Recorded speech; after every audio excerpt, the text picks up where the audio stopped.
Yeah, so here and see that this is env. So environment setup.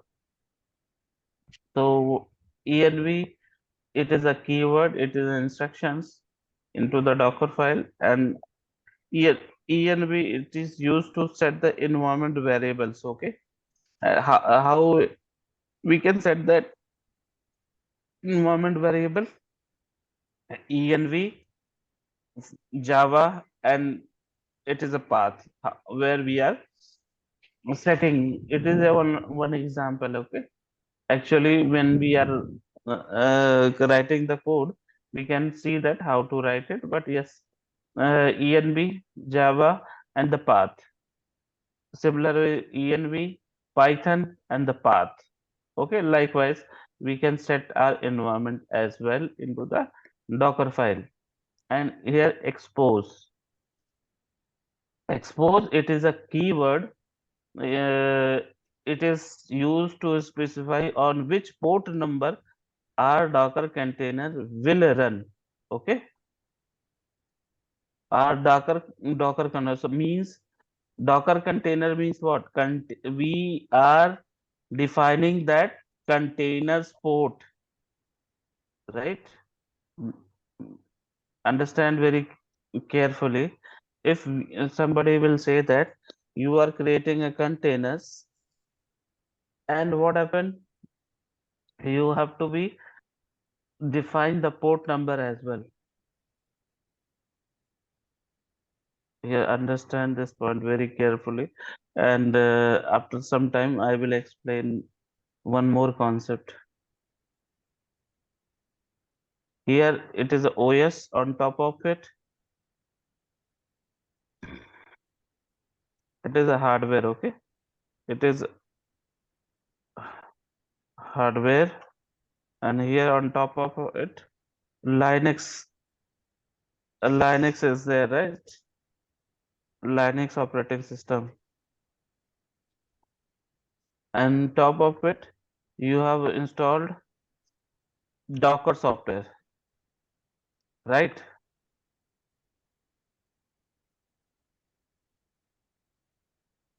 But Docker software, you have installed that. On top of it, what happened? You have created a containers, containers. You are creating multiple container on top of it into that hardware, but with the help of Docker software. Means what happened? If you expose this software, means suppose when you are creating, right? So what happened for this container? It has one port number here. Okay, we, inside the container, one port number it is there, and it is hardware, right? On the hardware also, it is connecting multiple one network and one hardware, means one port number also, right? It should be means has the this hardware, means it is a port, it is an instance, right? That instance, that hardware also listen one port. Suppose it is a 9090. Okay, it is one example I'm taking, and other container also has a some port number. Okay, it, and who will create this? Who will assign this port number? Images will provide that info, means that port number, right? Why? Because if image doesn't have a port number, okay, so what it will do, the container will not get any port. But when we are compiling, when we are creating container, we have a separate option to assign some port number if image doesn't have any, it is not defining any port number. So what happen in general, suppose somebody is telling you to assign some port number for the containers. Okay, so while creating images, so you have to be use that expose keyword. But what happen generally in industry, if you are creating any uh, containers in any images, the chances is that you will not define the specific port for that images. Why? Because it is a fix. When you are creating a container with this image where you are using expose keyword, so what happen? Automatically when you are creating a container, it will assign the port number. Whether we want this port number or not, it doesn't mean, it doesn't means make sense that, okay, suppose I need some other port for that container, so we can't change it. So most of the time we are creating a generic image, and wherever it is needed for the port, we can assign port as per our requirement. Okay, we are and understand this point. I will explain within after 10-15 minutes, right? I will explain one more concept, then it makes clear, more clear. So in industry most of the time we are not using, but if somebody will tells you that assign the port number for the container while creating a container with the help with this image, so we have a one keyword, it is expose will assign a port number while creating containers. Okay,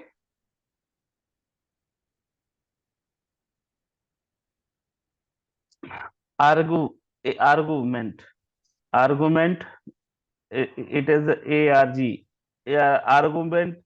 By using arg we can take a dynamic value from the CLI. Okay, dynamic, understand that what is the meaning of dynamic.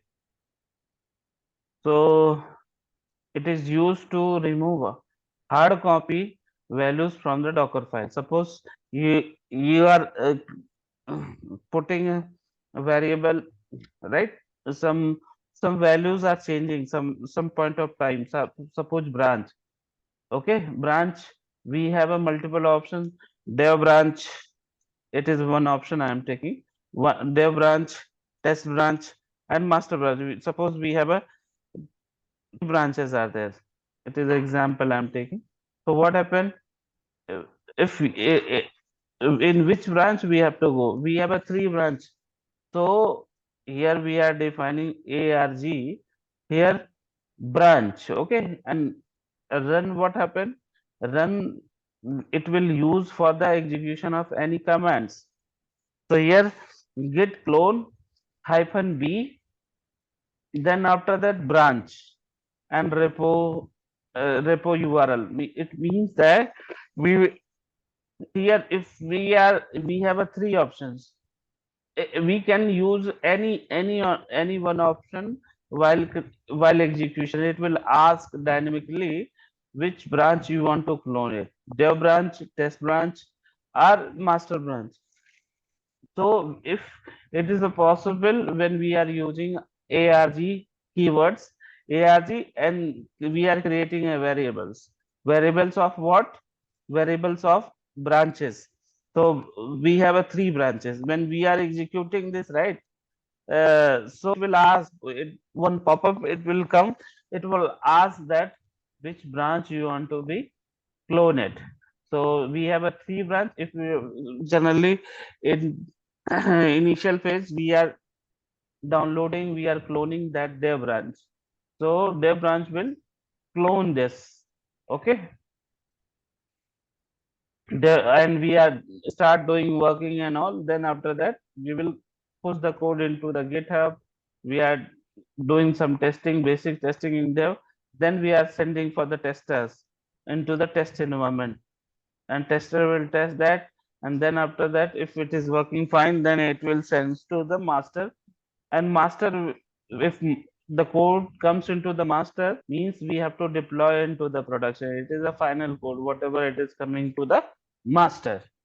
Okay, so this is the some keywords.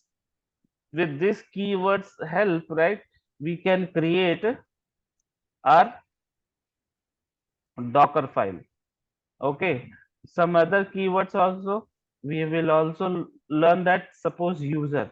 Okay, User, it is used to specify users for creating image and content. Suppose we want to restrict to execution of the Docker file. Suppose 10 persons are there, or only one person need to be create images. Okay, if we want to define that, so with the help of this, right, we can we can define that user and that username. Suppose here I have written a Kasif, so only Kasif can create images with the help of this Docker file. Other one, Tejas, Shell, Atul, Sudhir, even though I myself also I'm not able to create images. Okay, so here if you want to be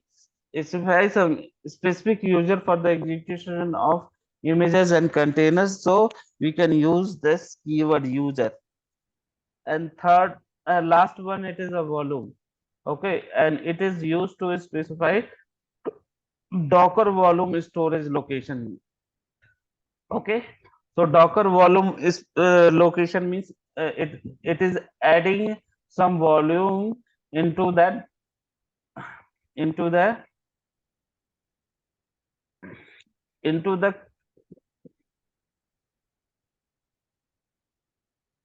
containers. Okay, into the when where it will use this volume.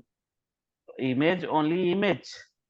Here we are defining the value, but actual volume it will generate, it will create it when we are creating containers with the help of volume. Okay, and even though this volume option, it is not randomly we can use it, but in industry we are avoiding this. Why? Because suppose we are creating one images, and what happened if we are mention that this volume and this much volume need to be located, and this is the location that, so by default what happened, it will create these volumes whether you it is required for you or not, by default, because it is a defined, it is part of image, so it will create it.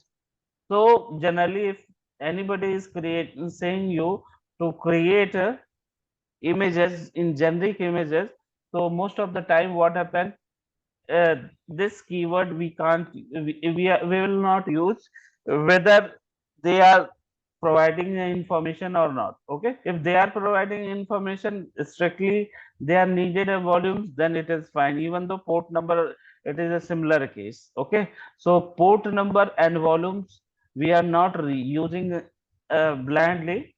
If they are providing confirmation and a specific requirement coming, and they are saying that we need these volumes and this port number for the container, right, and only it is a generic, it is not a generic, it is a specific environment, then we are using this keyword volume and port. Most of the time we are not using without any confirmation, but we have a facility to assign some port number and some volumes. Okay, so we have a facility we can use, but when we are understanding our specific requirement, then we are using this. Make sense? And last keyword, it is a labels. Labels means it is used to add a metadata to Docker objects in the key value format. Suppose labels means suppose you are assigned, you are so it is used to add a metadata. Metadata means whatever you are writing, it is storing these informations to the Docker objects into the key value format. Key value means what? It is a type and it is a name. Okay. Actual value. Suppose something else it is there.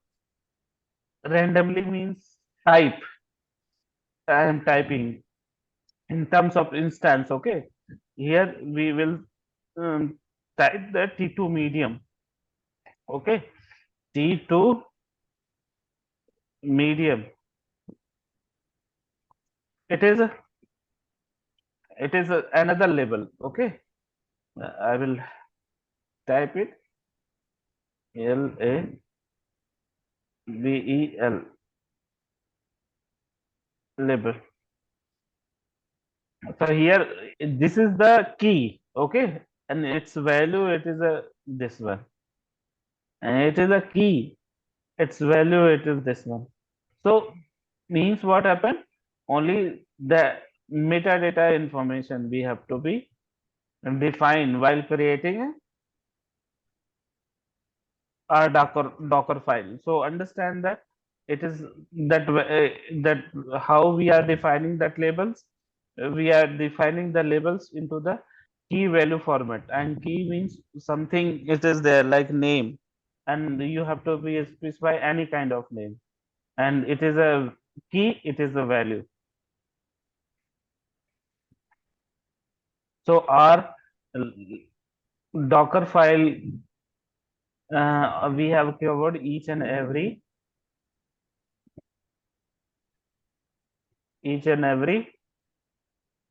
keywords, every instructions. So even yesterday I told to everybody to create Docker file, right?